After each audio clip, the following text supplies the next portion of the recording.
Hello friends, இன்னைக்கு வீடியோவில் நம்ம taxation பேப்பரோட ஒரு லெசன் பார்க்க போகிறோம். ஸ்டடி நோட் 2ல் ஆரம்பிப்போம்.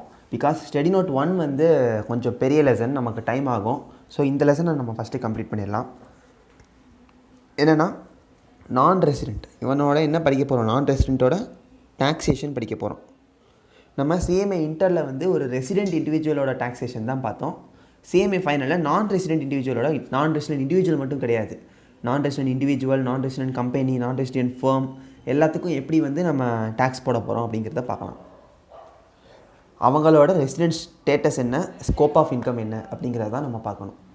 ஃபர்ஸ்ட் ஆஃப் ஆல் நான் ரெசிடெண்ட்டுக்கு ரெசிடென்ஷியல் ஸ்டேட்டஸை பொறுத்த வரைக்கும் 2 பிரின்சிபல்ஸ். இன்டர்நேஷ்னல் டாக்ஸேஷன்னாலே 2 பிரின்சிபல்ஸ். ஏன் இன்டர்நேஷ்னல் டாக்ஸேஷன்னு சொல்கிறோம்? நான் ரெசிடெண்ட் அப்படிங்கிறவர் வந்து ஒரு இந்தியன் சிட்டிசன் கிடையாது. அப்படிங்கும்போது அவர் இந்தியன் டாக்ஸேஷனுக்குள்ளே வரமாட்டார். அதனால தான் வந்து இன்டர்நேஷ்னல் டாக்ஸேஷன் அப்படிங்கிறத பார்க்குறோம். இந்த இன்டர்நேஷ்னல் டாக்ஸேஷன் 2 பேசிஸில் வந்து கம்ப்யூட் பண்ணலாம். ஒன்று ரெசிடென்ஸ் பேஸ்டு டாக்ஸேஷன், இன்னொன்று சோர்ஸ் பேஸ்டு டாக்ஸேஷன். இது ரெண்டையும் சேர்த்து வச்சுற மாதிரி நான் ஒரு எக்ஸாம்பிளாக சொல்லிடுறேன். ஏ அப்படிங்கிறவர் வந்து எங்கே இருக்காருன்னா டெல்லியில் இருக்கார். இப்போ நம்ம படிக்கிறது வந்து ஒன்லி ஃபார் இண்டிவிஜுவல் தான். கம்பெனிக்கு அடுத்து சொல்கிறேன்.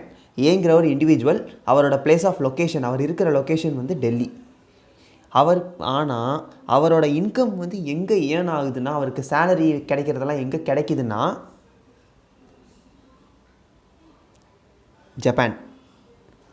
ஸோ இப்போ ஏ இருக்கிறவர் வந்து ரெசிடெண்ட் வந்து டெல்லியில், ஸோ இந்தியன் ரெசிடெண்ட்டு. ஆனால் அவருக்கு பணம் வர்றது எங்கே, ஜப்பானில் வருது. இப்போது இந்த பிரின்சிபலை நம்ம ஃபாலோ பண்ணோன்னா, for example first resident based டாக்ஸேஷனை வந்து ஃபாலோ பண்ணோன்னா, அவரோட ரெசிடெண்ட் எங்கே, டெல்லியில் ரெசிடெண்ட்டுங்கிறதுனால அவர் வந்து டெல்லியில் டாக்ஸபிள், விச் மீன்ஸ் இந்தியாவில் டாக்ஸபிள். இது எந்த பேசிஸில் ஃபாலோ பண்ணால், ரெசிடெண்ட் பேஸ்டு டாக்ஸேஷனில் ஃபாலோ பண்ணால் டெல்லியில் டாக்ஸபிள். ஏன்னா அவரோட ரெசிடெண்ட் வந்து டெல்லிங்கிறது வந்து இந்தியாவில் தான் இருக்குது. ஸோ அவர் வந்து இந்தியாவில் டாக்ஸபிள். சப்போஸ் அதே பர்சன் வந்து சோர்ஸ் பேஸ்டு டாக்ஸேஷனுங்கிற பிரின்சிபல், ஏன்னா அதுவும் ஒரு பிரின்சிபல் தான் இன்டர்நேஷ்னல் டாக்ஸேஷனில், அதை ஃபாலோ பண்ணார்னா அப்போது அவருக்கான பணத்துக்கான சோர்ஸ் எந்த கண்ட்ரியில் இருக்குதுன்னு பார்த்தீங்கன்னா ஜப்பானில் இருக்குது. அப்போ அவர் இந்தியாவில் டாக்ஸபிளா அப்படின்னு கேட்டால் கிடையாது. அவர் என்ஆர் ஆயிடுவார். ஏன் என்ஆர் ஆயிடுவார்? அவரோட சோர்ஸ் எங்கே இருக்குது, ஜப்பானில் இருக்குது. சோர்ஸ் பேஸ்டு டாக்ஸேஷன் ஃபாலோ பண்ணாங்கன்னா அவரோட சோர்ஸ் எந்த நாட்டில் இருக்கோ அந்த நாட்டில் தான் அவர் டாக்ஸபிள். இந்த கேஸில் நமக்கு அவர் ஜப்பானில் இருக்கார், ஜப்பானில் இருக்கிறதோட சோர்ஸ். ஸோ அவர் ஜப்பானில் தான் டாக்ஸபிள், இந்தியாவில் டாக்ஸபிள் கிடையாது. இதுதான் வந்து 2 பிரின்சிபல்ஸ். கிளியராக ஞாபகம் வச்சுக்கோங்க. இது வந்து நமக்கு இந்த பேசிக் தெரிஞ்சால் தான் நம்ம என்ஆர்க்குள்ளே போக முடியும். அடுத்தது பார்த்திங்கன்னா கம்பெனிஸை பொறுத்த வரைக்கும் நமக்கு வந்து இப்போ இவர்னா வந்து ஒரு இண்டிவிஜுவல்னா ரெசிடெண்ட்டா நான் ரெசிடெண்ட்டா அப்படிங்கிறத வந்து நம்ம கண்டுபிடிச்சிட முடியும். கம்பெனிக்கு எப்படி தெரியும்னு கேட்டிங்கன்னா, பிளேஸ் ஆஃப் எஃபெக்டிவ் மேனேஜ்மெண்ட் அப்படின்னு ஒன்று கண்டுபிடிக்கணும். இந்த பிளேஸ் ஆஃப் எஃபெக்டிவ் மேனேஜ்மெண்ட் எங்கே இருக்கோ அங்கே தான் அவன் கம்பெனி வந்து taxable. For example place of effective management, இதை வந்து ஷார்ட்டாக என்ன சொல்லலாம்னா போயம் அப்படின்னு சொல்லுவாங்க. போயம் வந்து இந்தியாவில் இருக்குன்னா அவர் அந்த கம்பெனி வந்து டாக்ஸபிள் இன் இந்தியா.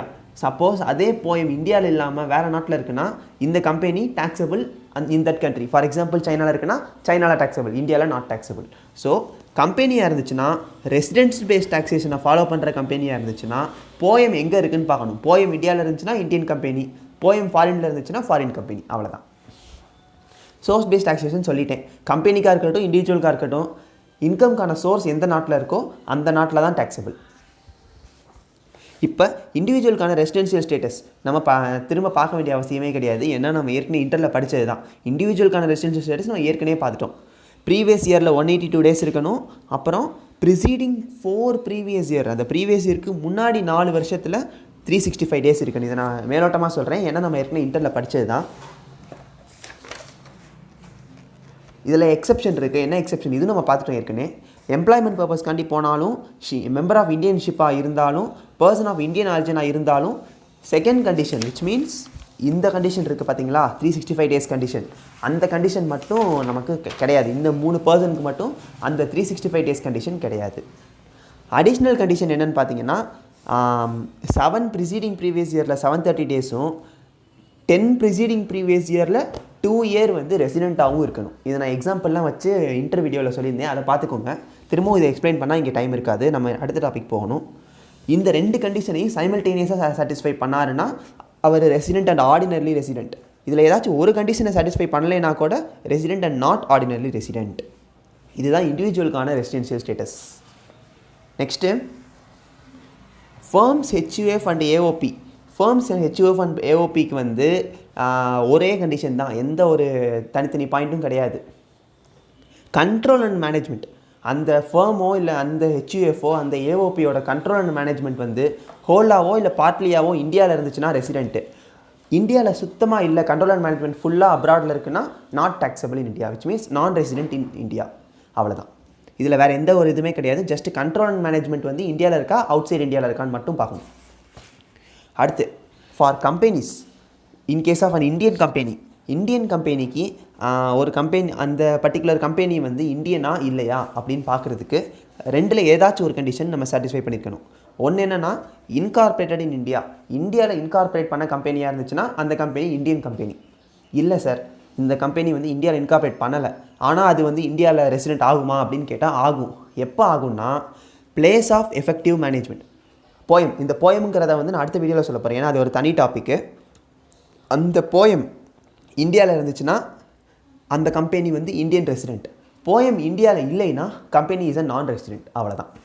இந்த போயம் கான்செப்ட் ரொம்ப இம்பார்ட்டண்ட். நமக்கு எக்ஸாமில் சம் வர்றதுக்கு சான்ஸ் இருக்குது. ஸோ கிளியராக பார்த்துக்கோங்க. போயம்ங்கிற அந்த கான்செப்டில் வந்து என்ன, எப்படி அந்த கம்பெனி வந்து பிளேஸ் ஆஃப் எஃபெக்டிவ் மேனேஜ்மெண்ட் இந்தியாவில் இருக்கா அவுட் சைட் இந்தியாவில் இருக்கா அப்படின்னு நம்ம கண்டுபிடிக்கிறதுக்கு வந்து சில டெஸ்ட்டு கண்டக்ட் பண்ணணும். பிஸ்னஸ் டெஸ்ட் அப்படின்னு சொல்லி ஒரு டெஸ்ட்டு கண்டக்ட் பண்ணணும். அந்த பிஸ்னஸ் டெஸ்ட் என்ன அப்படிங்கிறத நம்ம அடுத்த வீடியோவில் பார்க்கலாம். இதில் ஏதாச்சும் டவுட்ஸ் இருக்குன்னா கமெண்ட்ஸில் கேளுங்கள். தேங்க்யூ.